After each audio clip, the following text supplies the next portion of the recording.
Hello and welcome to What the Football. We are back again with yet another video and an absolutely massive win for Jurgen Klopp and for Liverpool. Absolutely imperative that they got a result today, mainly a win, and they have got one. Before we carry on, can you please like the video and subscribe to the channel? I would really appreciate it. So, where do we start? A much better defensive display for Liverpool, much better on the counter-attack. A little bit like the Liverpool of old, this victory today. And Man City's record at Liverpool isn't particularly fantastic. I think they've only won one once there in the last 20 years in the Premier League, which I think was the 4-1 a couple of years ago, which of course was behind closed doors. That was during COVID.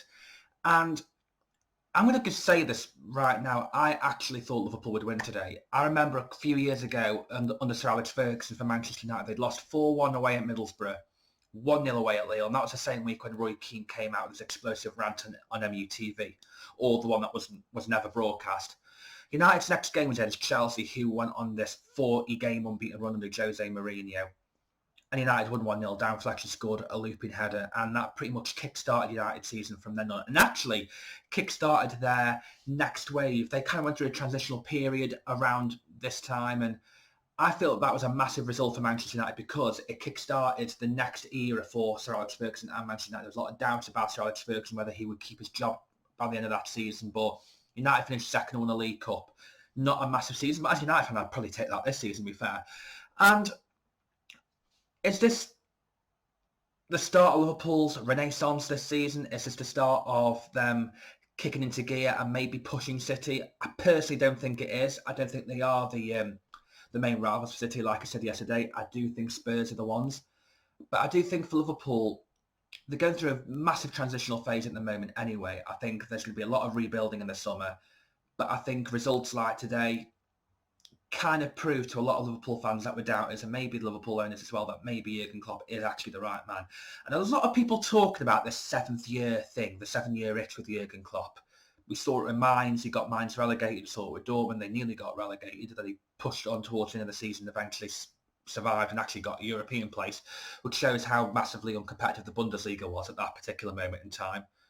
And obviously this is Klopp's 7th season with Liverpool, and up to now, it's not gone as planned. I think a lot of people still had Liverpool to be City's main challengers this season. I think I did as well, to be honest with you. And I think Gary Neville said on the overlap how he can see City winning the league by 20 points. And I actually think they probably could, to be fair, despite them losing today. But the 7-year itch thing, I mean, it's very easy to say this, but we've not yet seen the 8th year. And this is the point that I'm going to make about this 7-year itch of Jurgen Klopp. Like, it's okay, it could go downhill for Jurgen Klopp in the 7th year, but, you know, if Liverpool's owners are wise, wait out until the 8th year. That's just my opinion on the matter. Because a lot of people sort of wax lyrical about the kind of this mythical kind of logic that the 7th year is always a problem with Jurgen Klopp, and it always has been previously, and it could be this season, it could finish 5th or 6th. But he's still earned the right to complete his 7th year and then go into next season with maybe a few more players. This is maybe where FSG come into the equation. Liverpool do need a massive rebuilding job in the summer, and that includes maybe getting somebody to cover for Trent. I know they think they brought that Ramsey in, but is he ready? I personally don't think he is. He's a young lad. Another centre-half, you're looking at Canate, Gomez, Matip all being very injury-prone. Maybe shifting one of those players on and getting a bit of money for them. And then bringing somebody else in, kind of, maybe as Van Dijk's long-term replacement as well, but somebody that can play alongside Van Dijk.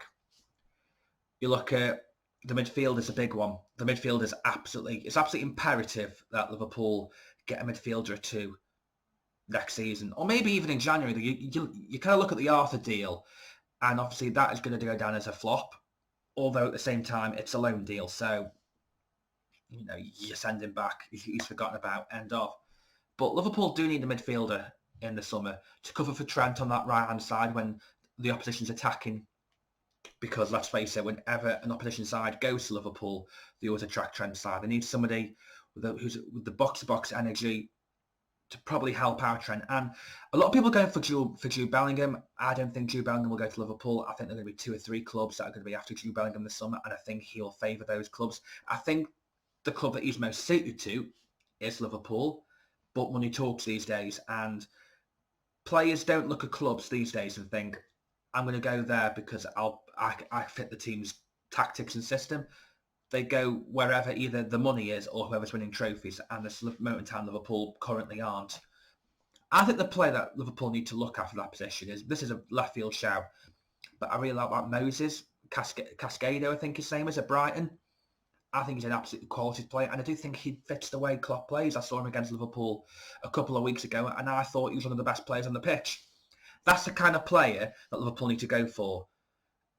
With FSG in charge, you probably will go for that type of player, because I think Bellingham's a little bit beyond their price range. But I think for Mo Salah as well today, I think you look at Salah, he's had a lot of criticism, got a great hat-trick in the week, and I think this has been two fingers up to a lot of the critics who are doubting Mo Salah today. I think he looked sharper, he looked fitter. He probably should have scored a couple of goals. He had that chance in the second half when Edison just touched it beyond the post, and I think it went out for a goal kick. Obviously, bad refereeing in that regard.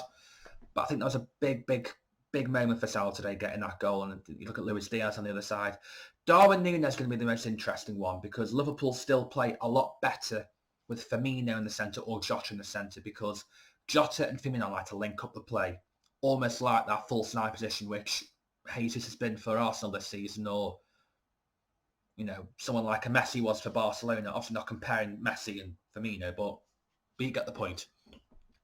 So at the moment, Darwin Núñez has not worked, but maybe this 7th year, 8th year will be. Klopp's got this season, by the way. So this season is not a write-off. They're still expected to win a lot of their games and still expected to finish top 4 and probably do well in the Champions League. But they're not going to win the league. They are not going to win the league this year. City are going to walk the league. They're about 15 points clear already, or 12 points, or whatever it is now. So this season, not necessarily a write-off, but Klopp's got to try and adapt his tactics to fit Darwin Núñez. A lot of money was spent on Darwin Núñez, and right now it's not looking to me, for me anyway, to be the best piece of business. But we've seen signs of Núñez. We saw it against Arsenal last week. We saw it against Rangers in the week. Maybe ease him into the team. They got West Ham on Wednesday night. That is just as big a game now, because if Liverpool don't get a result in that West Ham game, if they get a draw or worse, lose, then all today's good work has basically been pointless.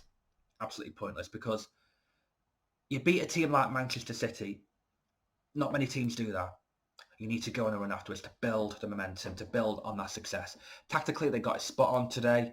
I thought City tactically were pretty poor, although the goal that was disallowed is a bit of a contentious one, but I'm not doing that for this video. I could do that for a separate video, but I'll choose not to, because I only do 1 or 2 videos every 2 to 3 days.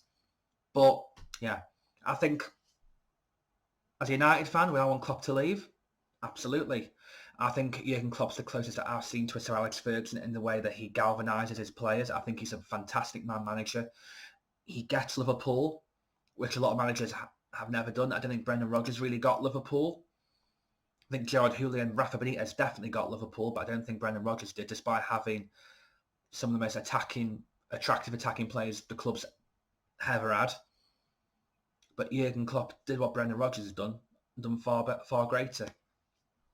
And I think for Jurgen Klopp, he has got this season, and he's got next season. If he doesn't finish in the top 4 this season, Klopp, and he doesn't finish in the top 4 next season, questions will have to be asked. Of course they will, especially if they will be spending money in the summer, which I very much doubt they will do to the rate of Manchester City, Chelsea or Man United. But obviously, again, that's a different argument for a different time. But at the same time, Jurgen Klopp deserves the backing. Without Jurgen Klopp, Liverpool would not be where they are right now, because Brendan Rodgers and Dalglish both had the money that Jurgen Klopp's had and did absolutely bugger all with it. Jurgen Klopp has made bang average Europa League players into some of the best players in the world. You look at Sadio Mane, you look at Mo Salah, you look at Jordan Henderson, who was pretty much written off for years before Jurgen Klopp took charge. And now he literally is the embodiment of Liverpool. He is Jurgen Klopp on the pitch, and he'll probably need replacing in the summer as well. But that is a level of consistency and intelligence and tactical nous that Jurgen Klopp's had for so many years. And to get rid of him on the back of a couple of bad months would be preposterous. He deserves next season. If it doesn't go well next season, maybe questions will be asked. Maybe he might walk himself. But The calls for Jurgen Klopp to be sacked this season from irate Liverpool fans who completely forget where they were under Roy Hodgson and Kenny Dalglish, the second Dalglish era, is absolutely ridiculous. Manage your expectations. You're going through a transitional phase. See it after the next 2 or 3 years. If it doesn't go well, maybe bye-bye. But if one thing Jurgen Klopp was probably given more of at the start was time. Jurgen Klopp could have been sacked a few times as Liverpool manager in the first few years, losing 5-0 away at City and 4-1 away at Spurs within a matter of weeks. Could have done it. But he was given time. Managers need to be given time. If he was Chelsea manager, he probably would have been sacked. But sometimes you know a good thing, and sometimes you'll know more of a good thing when it's not there. And I think Jurgen Klopp leaves Liverpool, you'll see the drop-off. You might be seeing a drop-off now, but believe me, the standards, the levels will be far less than what they are now. And that's an absolute fact. There we have it. Thank you so much for watching this video. A bit of a pro Jurgen Klopp video there. I do think he's one of the best managers in the world still. He needs this to get past his 7th year. Next season is the one for me where he will prove exactly how good a manager he is. Is he going to take Liverpool to the next level?